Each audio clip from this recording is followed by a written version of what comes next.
Yeah, so let's begin the video. So today's video is about nutrition. It is a very important topic and it is very important part, life process that helps in the organism to get food from the surroundings. So what is the need of nutrition? Why we need nutrition? The basic reason is that every organism to survive, he needs energy. He or she needs energy for survival, and for getting energy, we get energy from food we eat. So nutrition is the process by which that food that we eat is brought in usage. So I have already made so many videos on photosynthesis in plant, or you can say nutrition in plant. So I will give you the link of the playlist in description. So now we will discuss nutrition in animals and basically in human beings. So without wasting time, let's begin the video.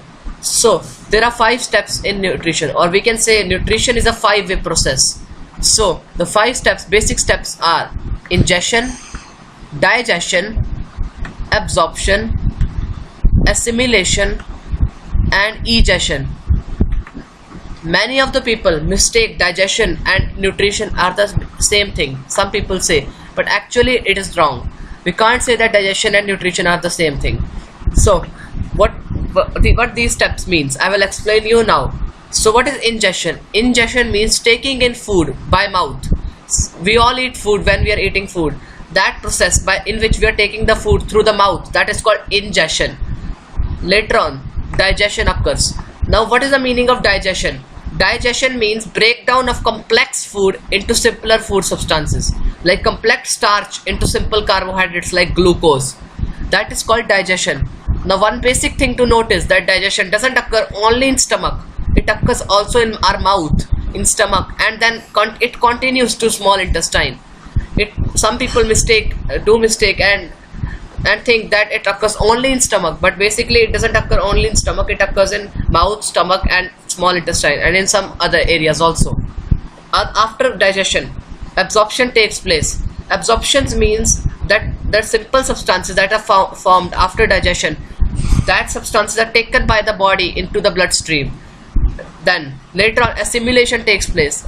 That substances that are carried to various parts, like carbohydrates for example, is carried to liver. In liver, then in that glucose is carried, and then that glucose assimilate or join together to form complex substances. So basically what happens from digestion to absorption, first in digestion, complex substances get converted into simple substances, then they are absorbed by the body, then after absorption they are converted into complex substances again. Now why this is done? Because the substances that we get from outside, they can't be utilized easily, but the substances that are obtained after assimilation, they can be utilized. So that's why this step occurs. So the last step is egestion.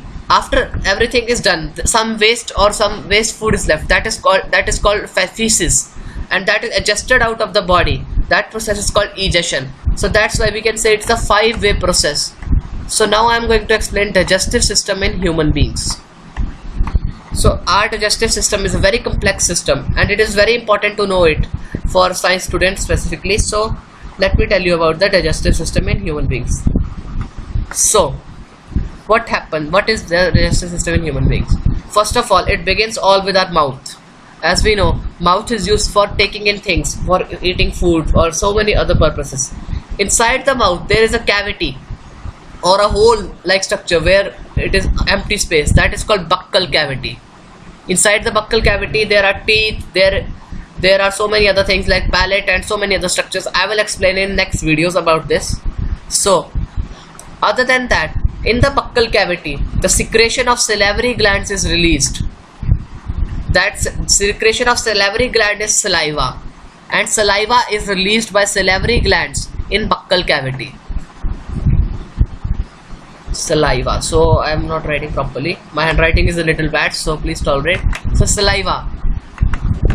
Then the food goes from buccal cavity to larynx. Larynx is a structure that differentiates between the windpipe and the food pipe.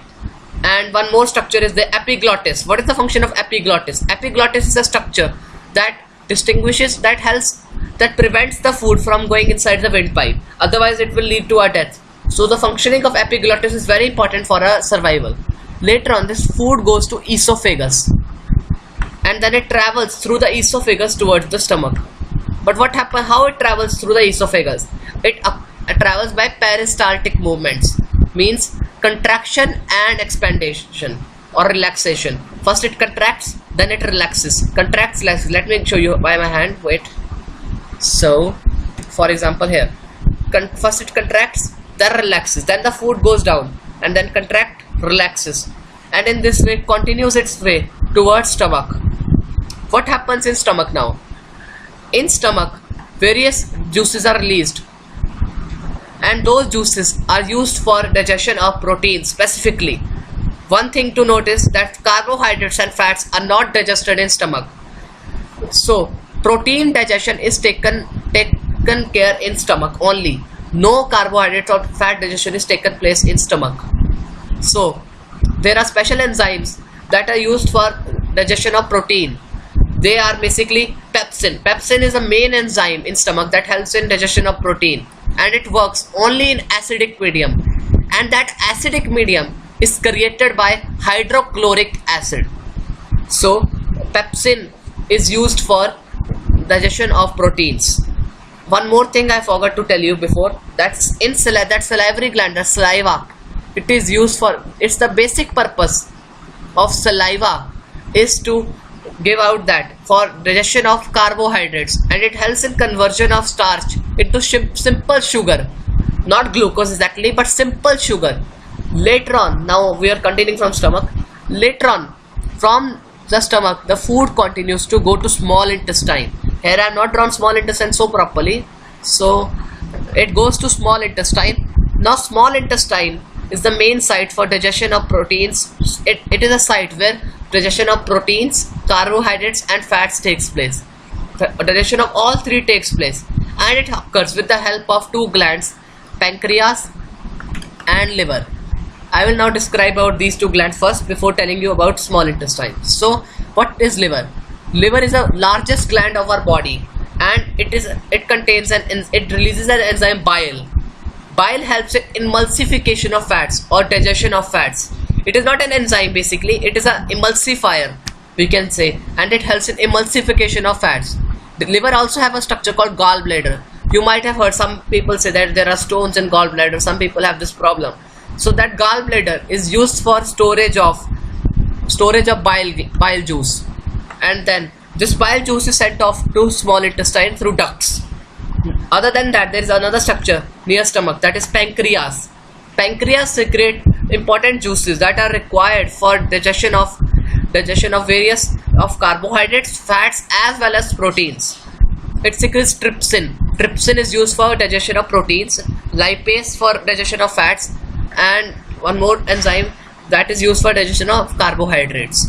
So this is the function of pancreas. It also releases its secretions to intestine with the help of ducts. Now what is the function of intestine?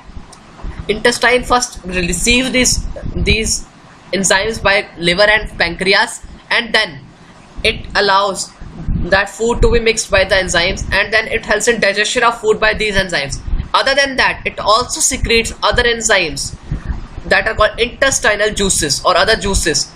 Those juices are used for further digestion of food. And in intestine, the most important functioning of intestine is that it helps in absorption of food. So absorption occurs in small intestine. Absorption of food occurs in small intestine, and it goes to blood vessels, as blood vessels are connected to small intestine, and small intestine helps in absorption of food. And it also helps in creating an alkaline medium. As we have talked that in stomach, acidic medium is created by HCl. Similarly, in small intestine, an alkaline medium is created. Later on, the food that is left after absorption, some undigested food is left, that goes to large intestine, and it enters a large intestine here. At the opening of large intestine, there is a structure that is called appendix. Appendix is now not functional in our human beings. It is a vestigial organ or an organ that exists, but there is no function of this organ. It used to function thousands of years ago when we humans used to eat grass, and it was used for digestion of cellulose, and it is still functioning in many cattle, in buffaloes and cows. So Appendix contains special bacteria that helps in digestion of cellulose. So now it is non-functional in our human beings, and if there is any appendix surgery, it will not affect our body. So large intestine, now it continues its way to large intestine. Large intestine helps in absorption of water from the undigested food. So the water that is left inside the undigested food, that is absorbed and it is used somewhere in the body. The absorption of small food like glucose and amino acids, that are basic food components, that is done in small intestine, whereas the absorption of water is done in large intestine. Later on it travels to the large intestine and goes to rectum. In rectum, the undigested food or feces is stored. Later on, from the rectum, it is released through the anus outside of our body. Now one thing to note, why we say it large intestine and why we say it small intestine. The reason is not that because of their width. The reason is not because of their length. It is according to the width, because large intestine has more width than small intestine, whereas small intestine is much longer than large intestine in actual, but according to the width it is classified in different ways. So this is all about nutrition. Afterwards I will create some videos on different parts of the body. I will create a video on stomach, a different video on small intestine, a different on large intestine, and other parts of the digestive system. Okay, thank you for watching my video. If you like my video, click on the subscribe button and click on the bell icon to receive the notifications. Other than that, if you like the video, click on the like button and comment if there is any suggestion you want to give me any suggestion or anything I can improve in my video, then please write in the comment section. Thank you for watching the video.